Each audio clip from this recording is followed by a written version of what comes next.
15 दिवसापूर्वी दिल्ली येथील जंतर मंतर या मैदानावर नेट पेपर फुटीच्या विरोधात आंदोलन उभा केले होते. आपल्या असंख्य देशातील विद्यार्थी त्या आंदोलनामध्ये सहभागी झाले होते.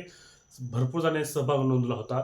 तर त्याच आंदोलनामध्ये एक शब्द सर्रास वापरला जात होता किंवा हा शब्द या आंदोलनादरम्यानच उदयास आलेला. तो शब्द कोणता आहे तर जेनजी. तर जेनजी म्हणजे काय, जेनजी काय प्रकार आहे, तर जेनजी कोणाला म्हणतात हे तुम्हाला आजच्या व्हिडिओमध्ये सांगणार आहे. तर नमस्कार, मी हरिदास पवार. तर थोडक्यात सांगतो तुम्हाला जेनजी म्हणजे काय. तर जेनजी म्हणजे एक पिढीचे प्रकार असतात.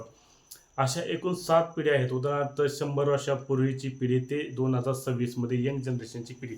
तर पहिली पिढी होती आपली सायलेंट जनरेशन, म्हणजे ती जुनी पिढी होती. त्यानंतरची पिढी बेबी बूमर्स आलेली आहे. त्यानंतरची झेन एक्स असू द्या, झेन वाय असू द्या किंवा झेन झेड असू द्या, झेन अल्फा असू द्या किंवा झेन बीटा असू द्या.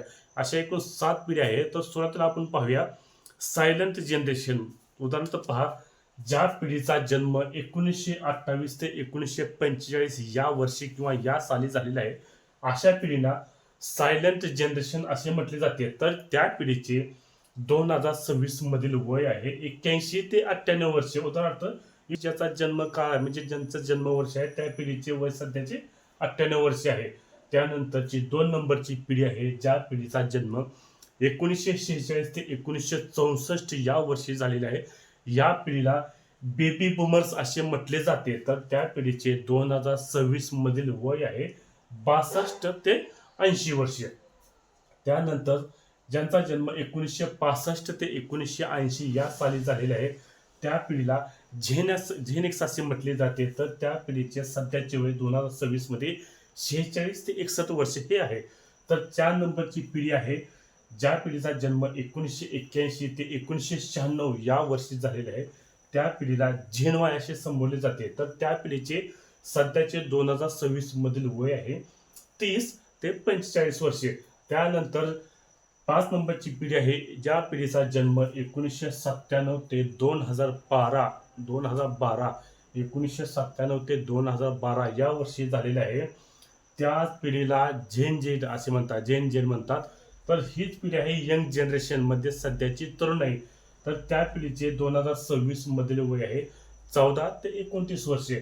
त्यानंतरच पिढी आहे, ज्या पिढीचा जन्म 2013 ते 2024 या वर्षी झालेला आहे, त्या पिढीला झेन अल्फा असे म्हटले जाते. तर त्या पिढीचं 2026 मधील वय आहे 2 ते 13 वर्षे. तर शेवटची पिढी म्हणजे आता सध्याची पिढी, ज्या पिढीचा जन्म 2025 नंतरचा झालेला आहे किंवा 2025 रोजी झालेला आहे, त्या पिढीला झेन बीटा म्हटले जाते. तर त्यांचे सध्याचे वय 0 ते 1 वर्ष. त्या पिढीच्या झेन झेड म्हणजे काय, कोणा म्हटले जाते. तर थोडक्यात हे पिढ्या आहेत, त्या एकूण 7 प्रकारच्या पिढ्या आहेत. सायलेंट जनरेशन असू दे, बेबी बूमर्स असू दे, झेन एक्स असू दे, झेन वाय असू दे, झेन झेड असू दे, झेन अल्फा, झेन बीटा. तर ह्या पिढ्या आहेत.